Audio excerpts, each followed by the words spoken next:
Good morning, everyone, and welcome to my podcast. My name is Lynette. Today we're going to talk about religion and how it's not a left or right thing regarding politics because people seem to tie it in. However, I want to make it clear that I decided to make this podcast at the end of August. It has nothing to do with the tragedy that transpired in early September. My goal here is to help alleviate any confusion that there is. First of all, I want to say that regards to politics, I'm not really a political person. I don't lean left or right. There's things I like and don't like about both. But with that being said, when people tie religion to politics, it almost makes me want to laugh because it totally has nothing to do with it. It is on an individual basis. And the biggest key, if you're having any confusion or division, the biggest key in discerning if you were on the right track or not is the simple words, and it's in, I believe it's Matthew 16, where it says, "You will know a man by his works." So if you're truly following the teachings of Jesus, he was everything good in this world. He was kind to anybody and everybody. He didn't lie. He was understanding. He didn't judge people by the groups they were in. He loved everybody. In other words, if you just go by the 10 Commandments, 10 simple rules, I guarantee this world would be so wonderful. For example, the first commandment is that thou shalt not put false gods before me. And I've noticed that so many, whether it be called religions or houses of worship or clubs, whatever it is, it seems that if they think if they put the word Christian in front of it, it somehow makes it a religious or Christian organization. But if it's not following the 10 Commandments, if it's not doing good, if it's treating people bad, then I would sharpen my discernment, because you know when you're on the right track if you're doing good. And as I said earlier, love is certainly a big part of it.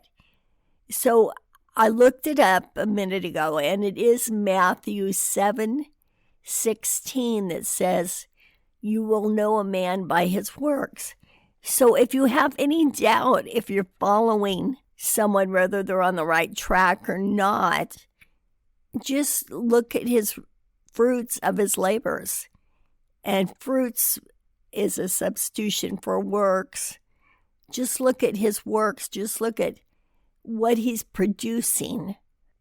Is it love, kindness, or is it hatred, judgment?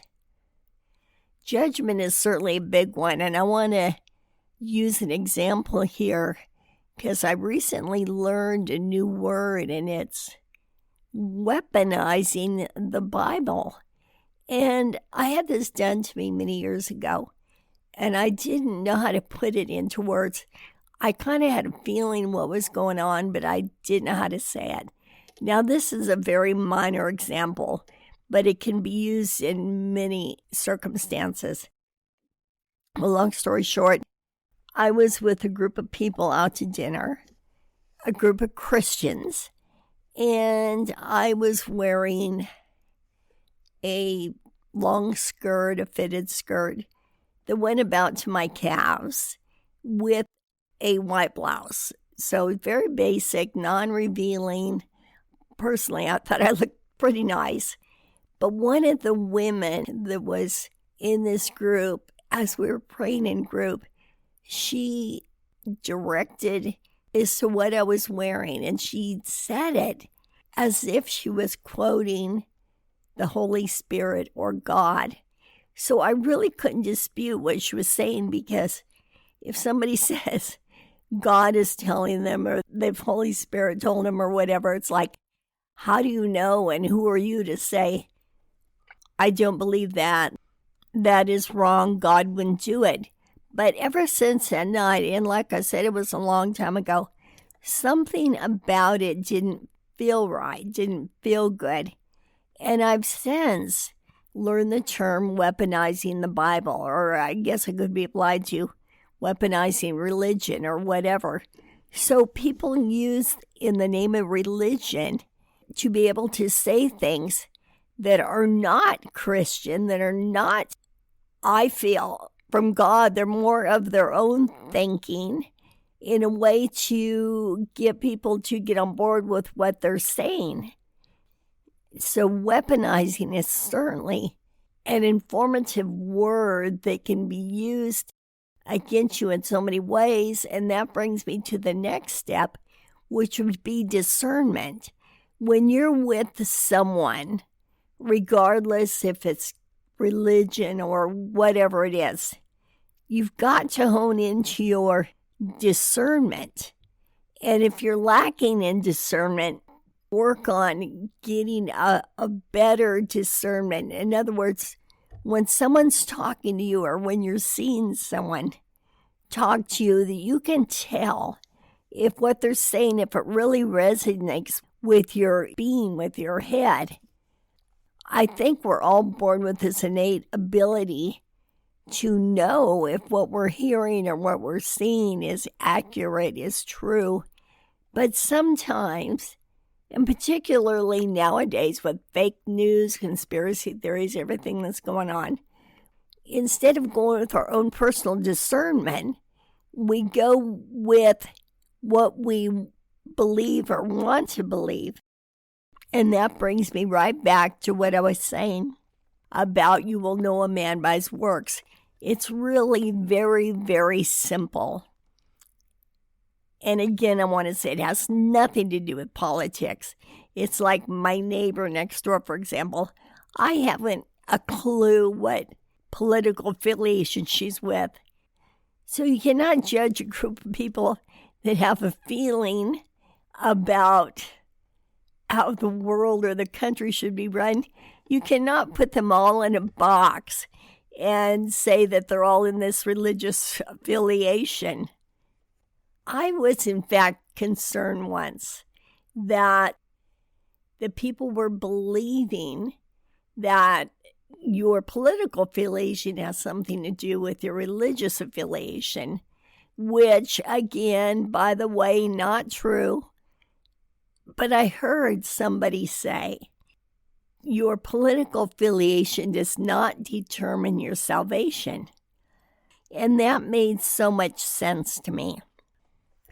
So what I'm getting at, with all of this being said, it comes down to simplicity. And that is, you will know a man by his works, irregardless of any path, any walk in your life, whether it be a relationship, a job. If something doesn't feel right, if something doesn't sense right, it's probably not right. But in terms of religion, thank goodness we have 10 commandments to go by.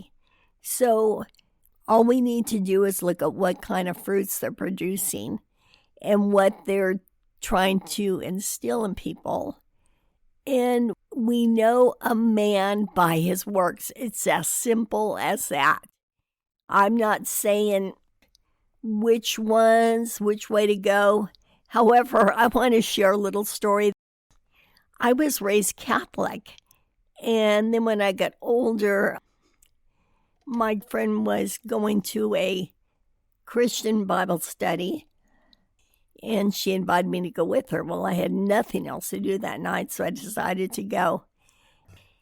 And from there, we started going to a church in San Francisco.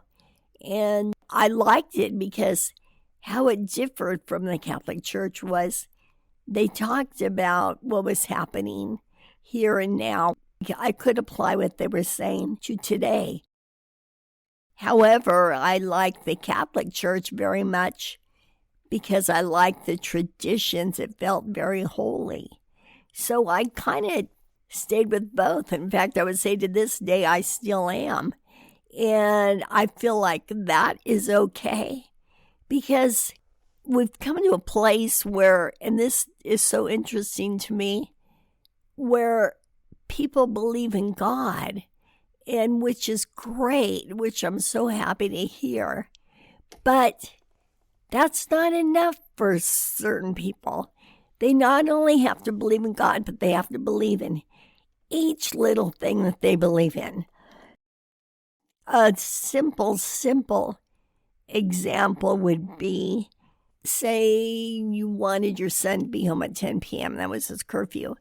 Well, he gets home at 10 p.m., which is wonderful. He's being obedient. That's what he's supposed to do. But when he gets home at 10 p.m., you want him to sit in the red chair. But no, he sits in the blue chair. So you're throwing it out the window that he obeyed and came home at his curfew. So do you understand what I'm saying? Is that with some people, it's not enough that we believe in God, but we have to believe exactly how they believe, down to the name of the church, to the little things. And I believe we need to quit doing that to each other. We need to quit judging each other.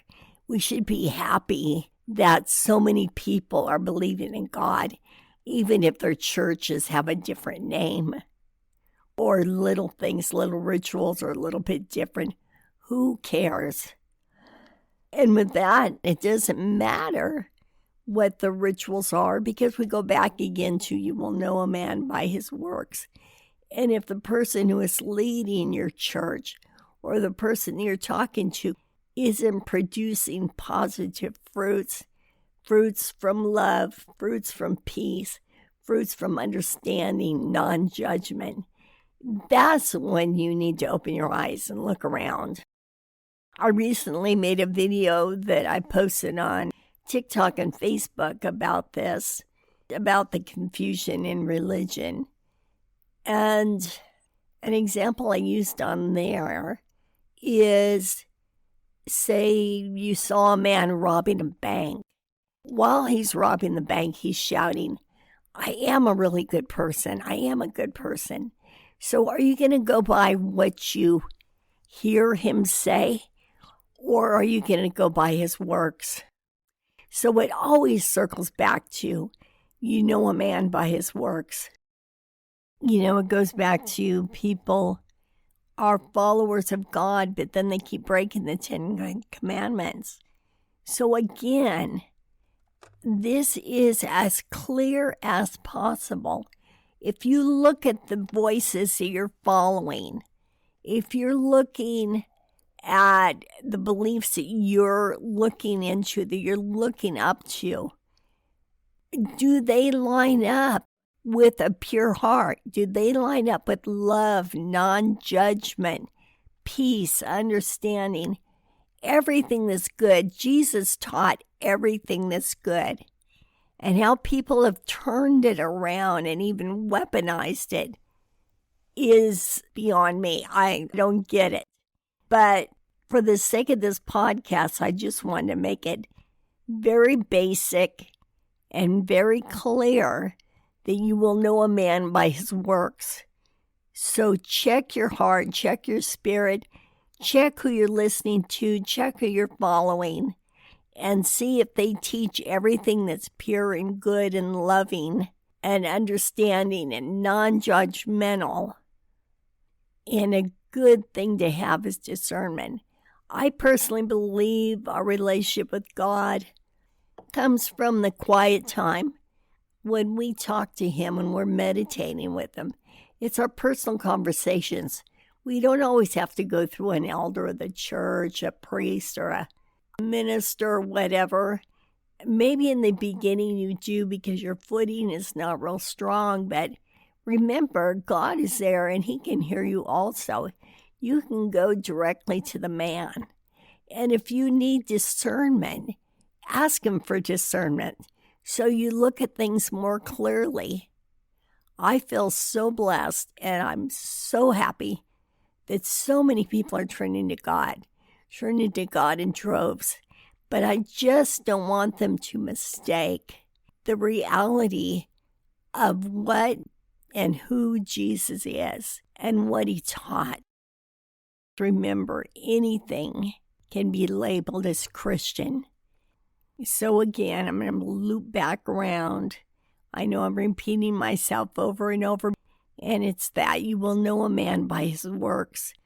You will know if the person that you're following or looking up to is teaching good, trust, love, understanding, non-judgment, everything that is good. And if he's not or she's not, then have this conversation with God to guide you to someone that is. But at the same time, don't forget, go by the fruits of their works.